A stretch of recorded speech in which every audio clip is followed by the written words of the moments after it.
A mother and her boyfriend abandoned 3 children. Little James holds on for dear life, is dragged and murdered. Join us next on the Murder Mafia for Unimaginable, the James Hutchinson story with special guest Karin Johnson.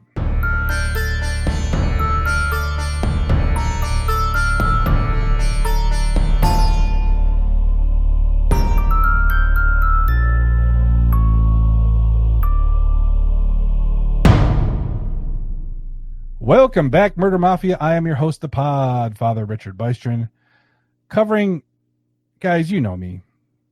You know the cases that I deal with. You know the people that I deal with. You know my Twitter was banned because I called a woman who murdered her 3 children a junky piece of trash. Thank you, Twitter. This case kind of floors me. As this case was brought into the media, I almost... very rarely do I look at a case and say, I kind of need more detail on this because something just is really twisted. As this case came about, I received no less than 13 requests. You guys know that the majority of cases I do are requested by family advocacy groups, by family members themselves, by law enforcement officers, even by some family court judges occasionally that chose to remain anonymous. This case was sent to me by 13 different advocacy groups. Some of the family members of the victim, and I still can't wrap my head around it. Luckily for myself, the less informed in this, I have a phenomenal special guest to help me cover the James Hutchinson story, Karin Johnson, a reporter with WLWT in Cincinnati. Hello, Karin. How are you? Hey, I'm good. How are you doing, Rich? Oh, I am just dandy dealing with this. So, Karin, I'll give you a little bit of background on myself. I know we haven't spent too much time talking, but again, I host the Murder Mafia, a true crime podcast that has been, through no plan, has kind of pivoted to deal with children's advocacy cases, specifically because I just feel like they get no light. I am a father. I am also a foster dad to 2 little amazing girls.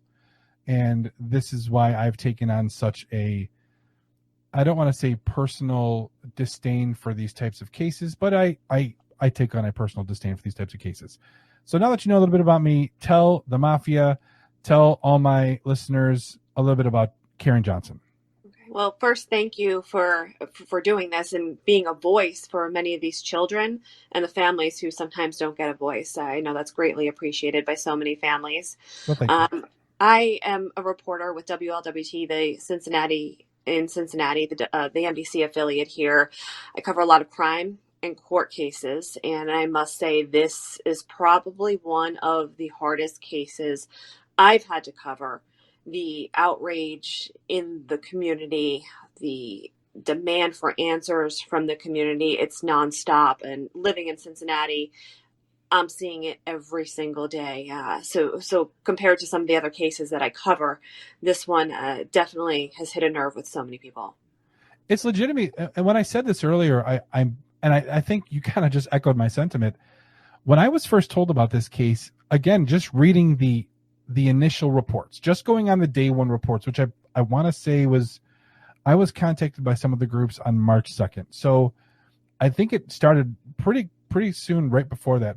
I literally, and I think, again, you kind of echoed my sentiment. I kind of read what was going on, and I almost said to myself, this can't be real. There has to be more to this. Please, dear Lord, baby Jesus, all 9 pounds, 8 ounces of you laying in your fleece-lined manger, please tell me there's something more to this case. And unfortunately there was, but unfortunately it was significantly worse than what anybody could have initially thought. Yes, I think immediately, I remember this all unfolded on a weekend. I wasn't working, but I was keeping up with social media. I was keeping up with the police reports that Middletown, police press releases that Middletown police were sending out.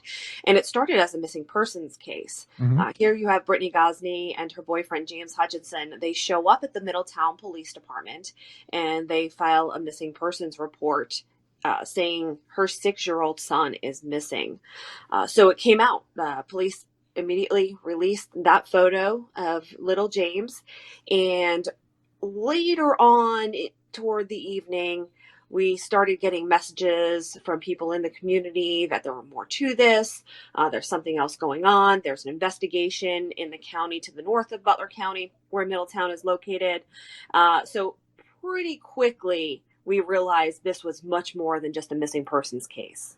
Yeah, so the timeline that was put out by WHIO TV, which is the only timeline I could find, and it's obviously not up to date. This was from, I believe, the 5th of March.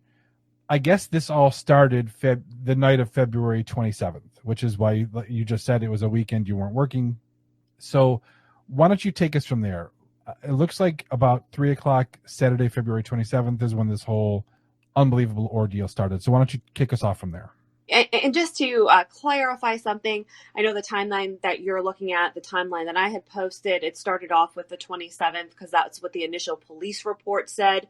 Once the indictment was filed, it turns out maybe everything started a day before the 26th because on the indictment it lists the 26th. Oh, wow. So there is some question as to when exactly the time frame it happened. And that would make sense. Sorry, that would make sense just looking at it because the timeline that I am looking at stated about 3 a.m. on Saturday the 27th. So it would make sense that something started that Friday night then. Yeah. So 3 a.m. Let me first take you. Please. Brittany Gosney and James Hamilton, her boyfriend. They show up at the police department to report 6-year-old James missing. Middletown police told us there was a red flag immediately because when a parent or there is a missing child, they don't waste time getting in the car, driving to the police department. You call 911. You call. It's funny that, well, not funny again, and I apologize, guys, for using that word because none of this is funny. But you're right. My first instinct as a dad, and Karin, I don't know you personally. I don't know if you have children or not. But my first instinct would be call 911. Emergency services answers the phone immediately. I don't have to drive however long to go to the police station. Exactly. So police picked up on that immediately, and they said, okay, they're telling us there's a missing child, but there's more to the story. So I give them so much credit because they were saying no. So they took in the mother. They started questioning them immediately. They went back out to the house. And pretty early on, they were given some other information, it appears, which led them to Rush Run Park in Preble County, Ohio. Now, Rush Run Park, it's more of like a wildlife area. It's not a park with swings and where there's tons of people. It's more of it's in a rural area, very secluded. I'd say about a half an hour from the home in Middletown where this family lived. Okay.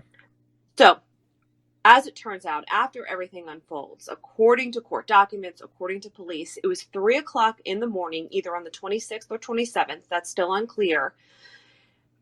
Brittany Gosney is accused of taking James, her 6-year-old, and 2 other children, 2 other of her kids, a daughter and a son, up to Rush Run Park.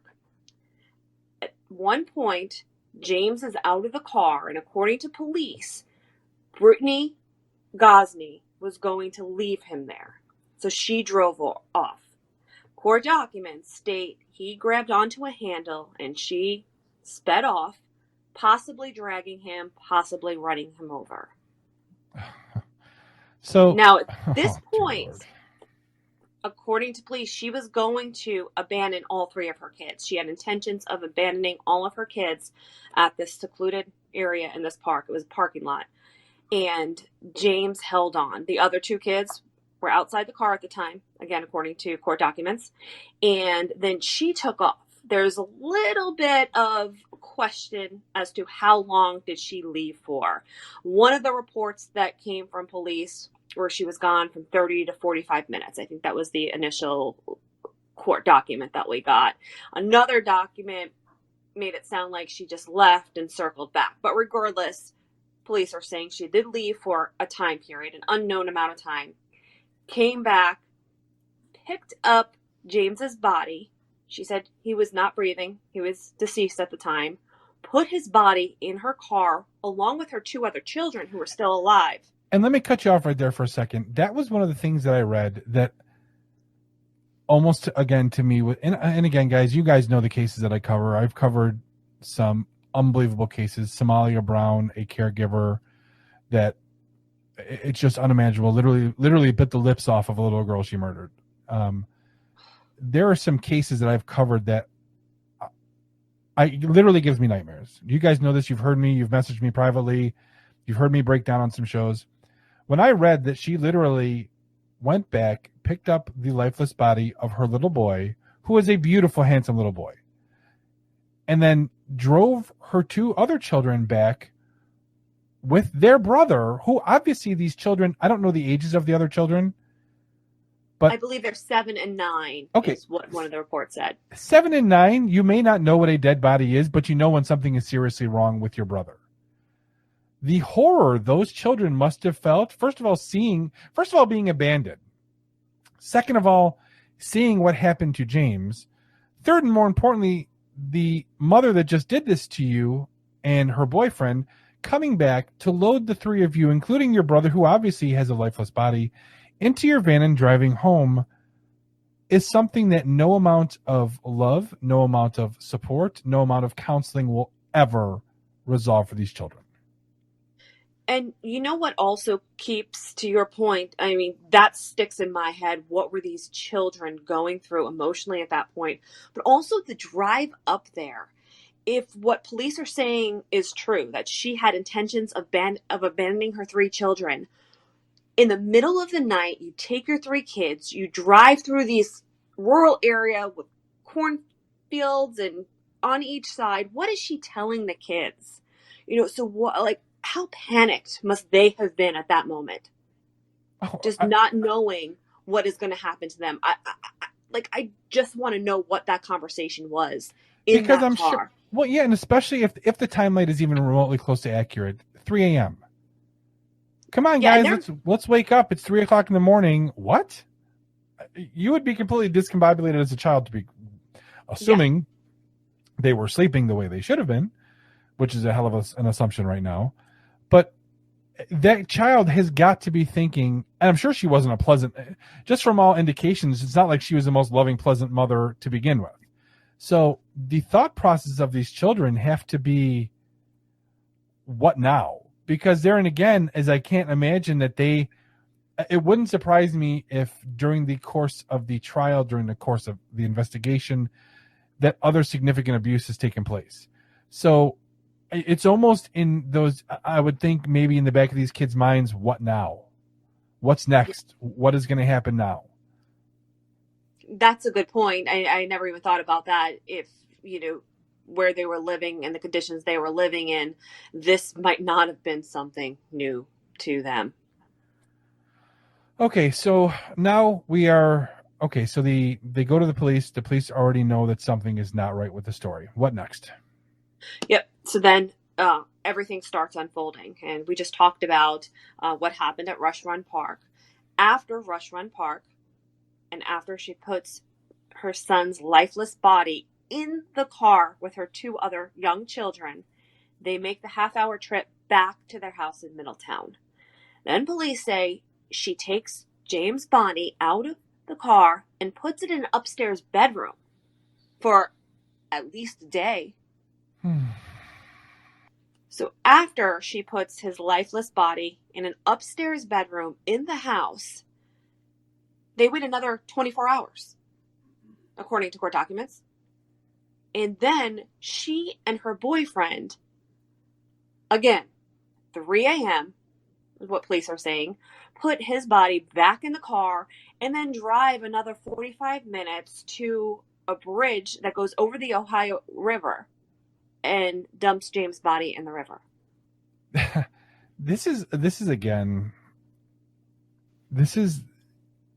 And again, I'm going to take a different angle just because my first thought was, again, these other babies are sleeping in this house with their dead brother.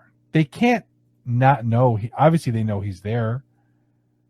Obviously. So now you've got a mother, and that's it. I'm using that term, guys. You know me. I'm using that term as loosely as it can possibly be used. You have someone who gave birth to children. That might sound better.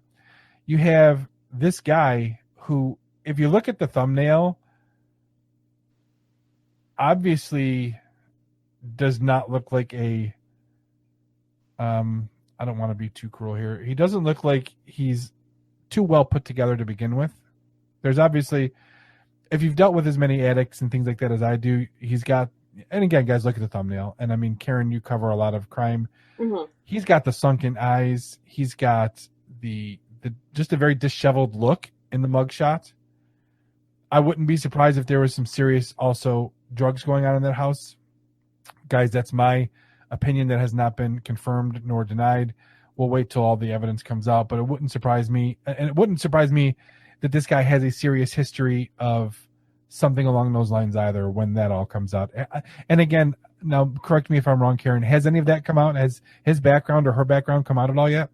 Yeah, you know what? I have background information on both of them.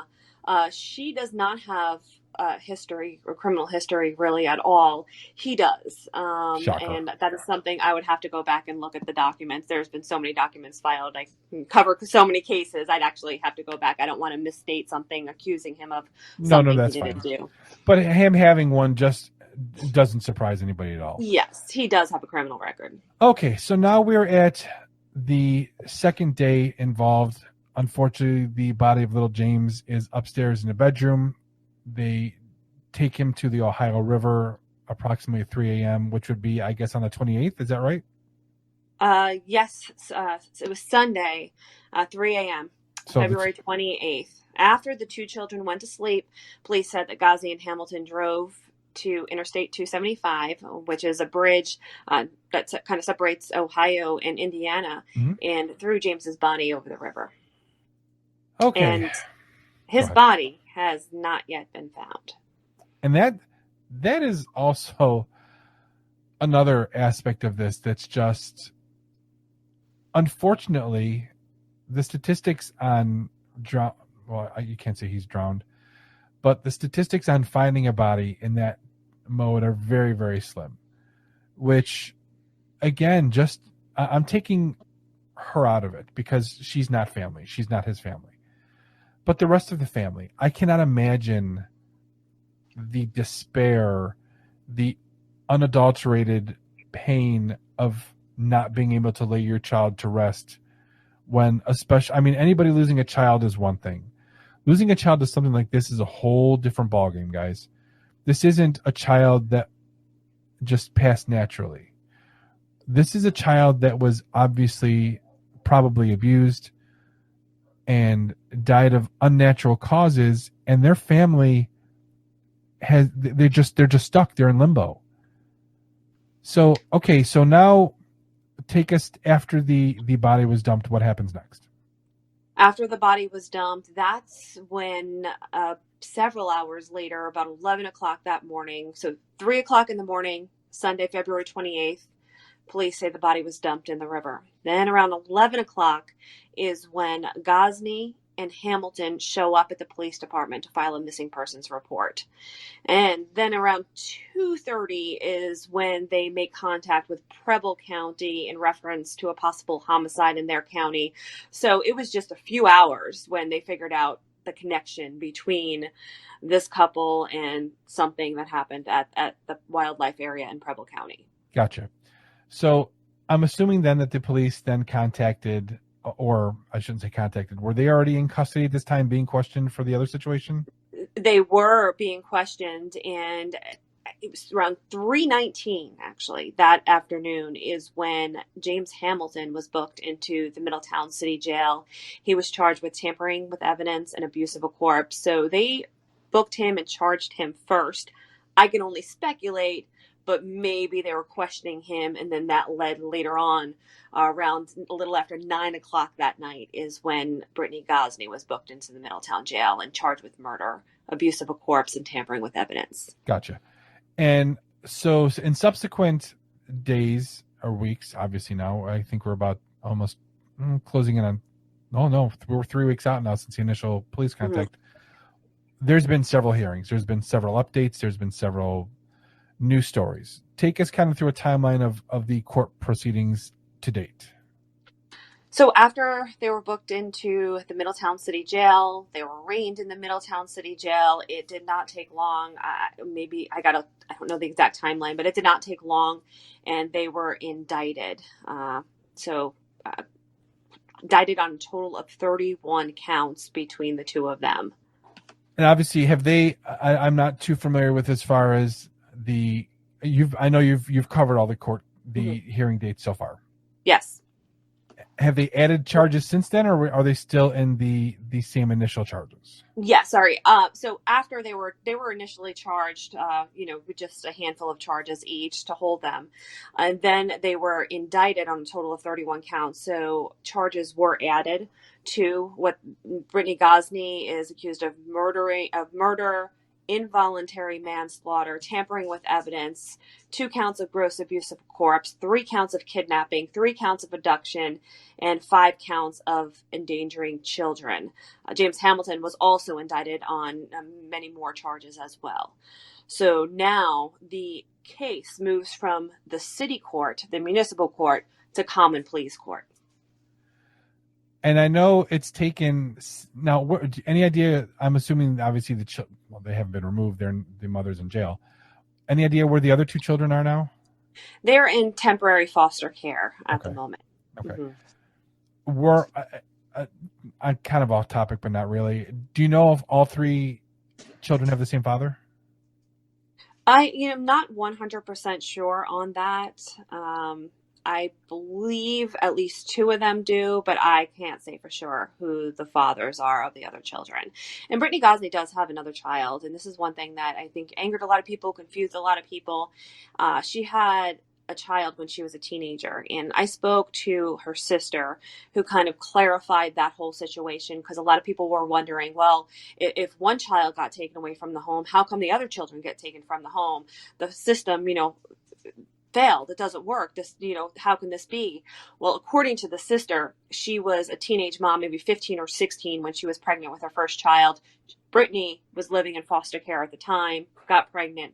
So then her child ended up in the system. Gotcha. So she was taken away and removed from Brittany Gosney years and years ago, more than 10 years ago. So I just want to clarify that, because a lot of people are kind of speculating that it was recently that this happened, and Gotcha. How come the other kids weren't taken. Now, do we know if CPS had ever been involved with James before this situation? So that's another question that we have been wondering. Initially, the Middletown Police Chief, Dave Burke, said Children's Services was involved with the family, and where she was living was Butler County. And we were trying to get answers from Butler County, because we wanted to know, to what extent was their involvement. And they would not call us back. Finally, we got a hold of an attorney for the county, who said he just wanted to clarify something, that Butler County Children's Services was never involved with Brittany Gosney and her children. However, police tell us she moved around a lot. Prior to living in the home in Middletown, she lived in a hotel in the Dayton area. And prior to that, she lived in Kentucky. So I would have to assume at one point there was some sort of involvement. We just haven't been able to nail down which county or even which I find state. it, and it's funny that you said that, because I find it very ironic that he specifically said in Butler County, which leads me to believe that, okay, what county was their contact in? But he is an attorney for Butler County, representing Butler County, so he can only speak to Butler County. That makes sense. Another wild twist of fate. She's now claiming insanity.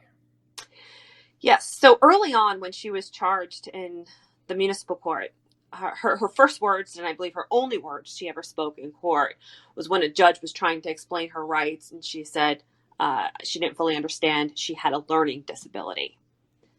So she threw that out there early on. Now, this week, yesterday, now her attorney has changed her plea from not guilty to not guilty by reason of insanity.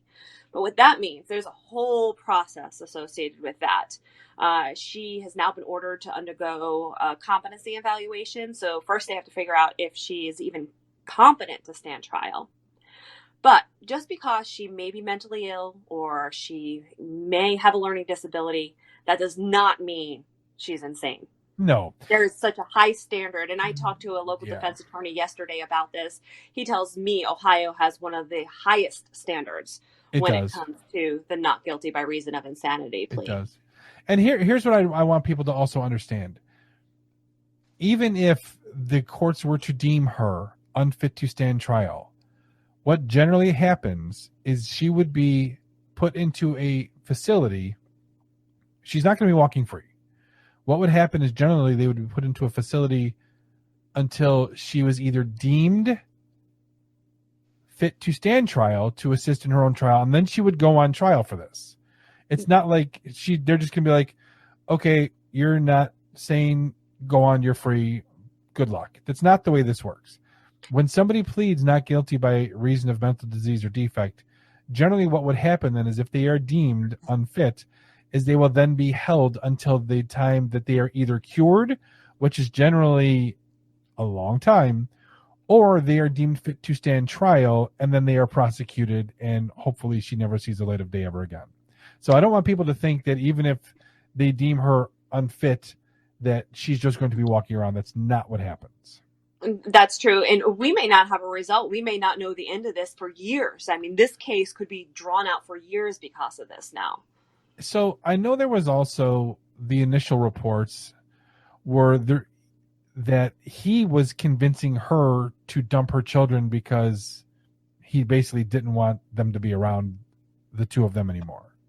Yes, according to police documents, her motive for wanting to get rid of her kids and abandon her kids is she felt pressured by her boyfriend to get rid of the kids. He didn't want them anymore.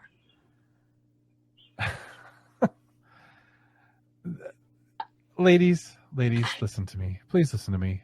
Listen to the Podfather. I've given you guys everybody, I give advice. Men, women, whatever. I don't care. If you are ever, and men too, I shouldn't just say women because there are a lot of single dads out there. If you are ever involved in a relationship or even a friendship or a casual acquaintance, and that person ever says to you, get rid of your kids, run. Don't look back. Don't think about it. Block them on every social media platform, every way they can get in touch with you.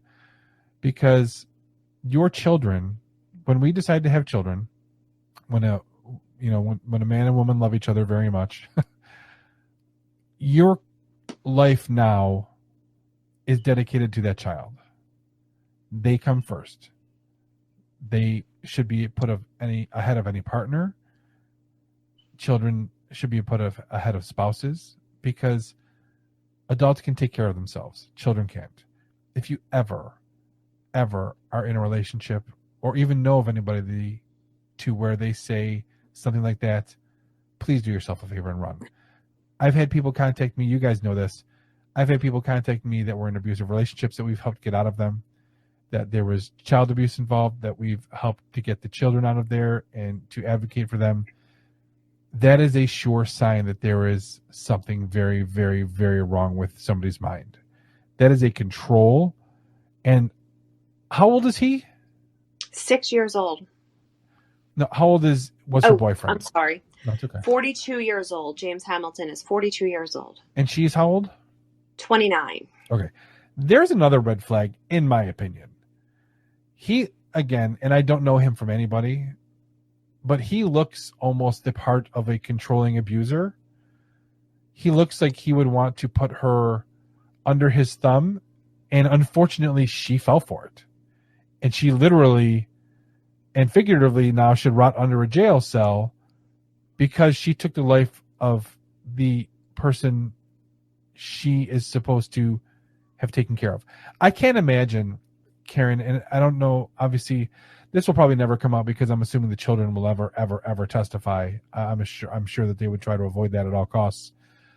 But what he must have been crying, wailing, holding onto this car as his mommy's driving away from him as the baby of the three. Like that almost is unimaginable. It makes me sick to even think about that moment. It's so the way it's described is that, and there are simulations that I've seen, if he's holding on to the door and she's speeding up, what most likely happened is he let go, hit the ground, and then she rolled over him in the vehicle, which probably, guys, would not have also resulted in instant death. it very likely would have been, at least at best case, several minutes of excruciating pain that this little boy felt.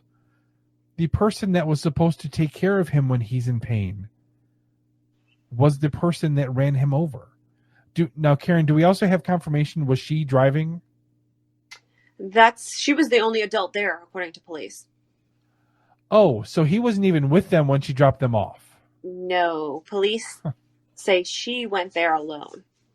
So she even had the chance, if this was the case, to run, to change her mind and be. And guys, I generally don't victim blame here, but she's not a victim.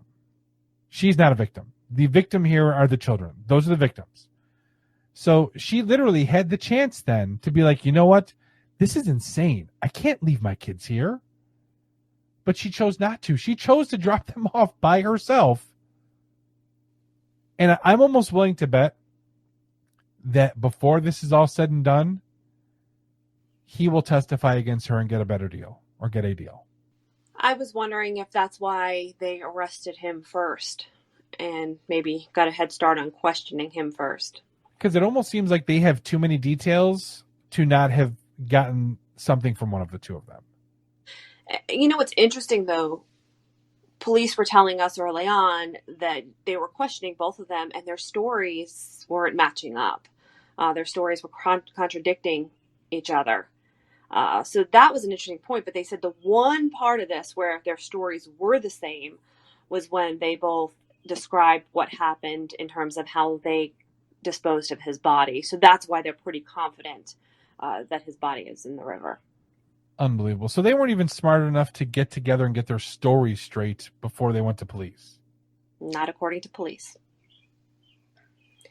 In covering this, one thing that really just stuck out of my mind when talking to the superintendent for Middletown City Schools, he was describing James as the type of kid who would show up at school, love school, and every time he showed up, he just wanted to hug all of his teachers.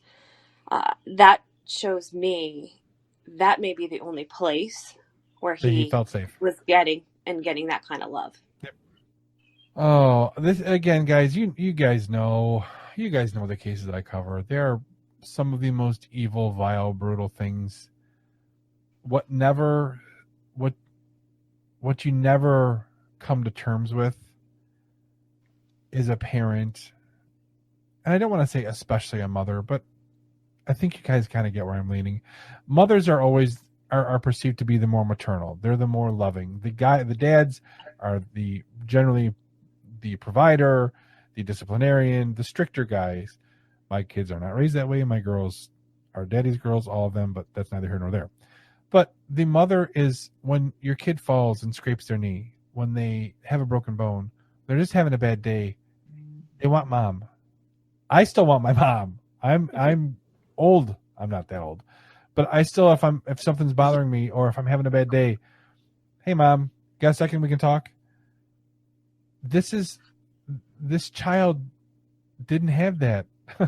His mother is literally the one that slammed on the gas, drove away, and then even if it was for 5 minutes or 15 minutes, 30 minutes, an hour, think about it this way too.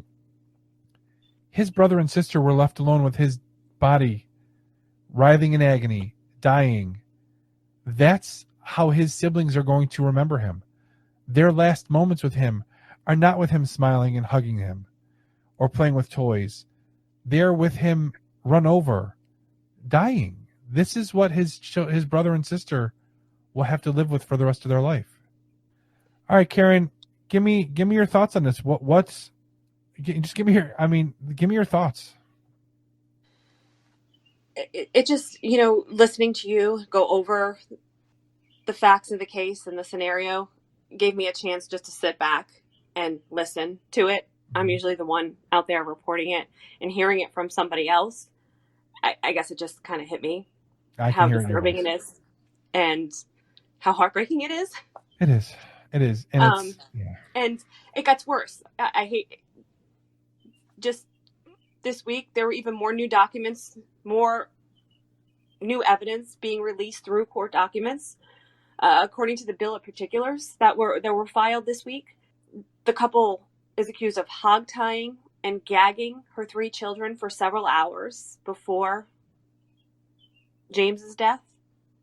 So now we're starting to learn more about abuse taking place prior to Brittany wanting to abandon her kids and the homicide. It's just... it's too much. It's too much. It's not... It's almost, how can this be real? It's almost like, again, listening to you talk about it, I'm envisioning all this, and I'm just like, how is this real? How is this... How could this evil... Guys, I've said this before, and my tagline at the end of every show, Karin, is stay safe, evil walks among us. And this is evil. She is evil. He is evil. This little boy did nothing but exist. These 3 children were nothing but obstacles to their relationship. Guess what, guys? There's ways to give up. You can put your kids in foster care. You can have them adopted. Or give them to a family member. Anything. There are family members who love these children. There are aunts out there. There's a father out there. There are grandparents out there who are grieving.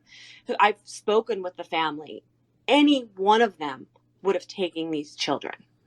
Anybody, any scenario would be better than this scenario for obviously James, but for all 3 of the children. This isn't a scenario to where, again, unfortunately people die. But this isn't a child at a young age dying of natural causes. This is a child that was murdered by the person that is supposed to protect, love, and care for him. The other 2 children had to watch their brother die as they watched their mother's tail lights fade off in the distance. And then, to add insult to injury, come back to get them. The terror. Is that what they were thinking at 7 and 9? Am I next? Karin, I want to thank you so much for joining us. I know this is hard. I heard it in your voice, guys. You heard it in her voice. This is not something... Karin, being a reporter, I'm sure you're used to being on the other end of the spectrum where you're doing the questioning, I know it's different. It's difficult, which is why we kind of bring these cases to light, because they're just not talked about enough. So, any final thoughts before we wrap up? I just want to thank you for doing this and bringing awareness to situations. Unfortunately, this happens. This happens in all of our neighborhoods. Maybe not to this extent, but there's abuse of children all over the place. So I just want to thank you for covering this case. And guys, feel free to go follow Karin on Facebook, which is where I found her. It's awesome. I believe your handle is, I've got it right here, Karin Johnson -reporter. Was that right? Correct. And it's Karin with an I. Karin with an I. Yeah. I almost thought when I was typing up the image for this, I kept double checking myself because I'm like, Karin with an I. But Karin, thank you so much, guys. If you have any questions about this one, please feel free to reach out to me. Karin has I know on your Facebook page you have constant updates about this. Every court hearing you have an update. Yes. So please follow along.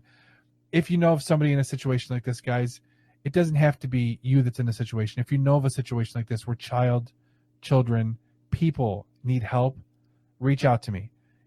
I'll do whatever I can. Other than that, guys, for Karin Johnson with WLWT in Cincinnati, myself, I'm the Podfather. Stay safe. And remember, everybody, evil walks among us.